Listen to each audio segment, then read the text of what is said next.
ជំរាបសួរពុកម៉ែបងប្អូនទាំងអស់គ្នាថ្ងៃនេះយើងមកចំហុយប្រហុកឆៅហើយនេះគឺជាអន្លក់សម្រាប់ផ្ទាប់ដោយសារថ្ងៃនេះថាមេឃភ្លៀងមែនតែនរត់ចេញទៅណាអត់រួចទេនឹកឃើញថាចំហុយប្រហុកឆៅនឹងតែម្ដងគ្រឿងផ្សំមានតាំងពីប្រហុកស្ករពាងប៊ីចេងខ្ទឹមសខ្ទឹមក្រហម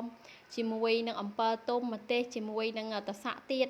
ជាដំបូងយើងលាងប្រហុកលាងអីឲ្យស្អាតហើយបន្ទាប់មកយើងយកវាដាក់ក្នុងចានសម្រាប់ចំហុយបន្ថែមជាមួយនឹងស្ករពាងនិងប៊ីចេងបន្ទាប់ពីនោះមកយើងដាក់ជាមួយនឹងអំពិលទុំដើម្បីឲ្យវាជូរជូរកាត់ជាតិប្រៃជាតិអីខ្លះយើងដាក់ខ្ទឹមសខ្ទឹមក្រហមយើងបកលាងទឹកលាងអីឲ្យស្អាតហើយកាត់ជាពីរទៅដាក់ចូលទៅក្នុងហ្នឹងទៅថារសជាតិរឹតតែឆ្ងាញ់មែនតែនដាក់ប្រទេសថែមមកមុខទៀតថាមើលឃើញរូបភាពនេះតំណងមែនតែនពុកម៉ែបងប្អូនទាំងអស់គ្នាយើងចាប់ផ្ដើមដាក់ឆ្នាំងដាក់ទឹកហើយដាក់ប្រហុករបស់យើងចូលទៅចំហុយ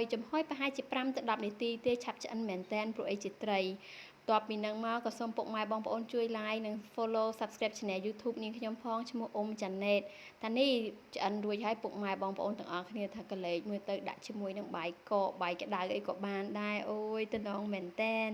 អរគុណ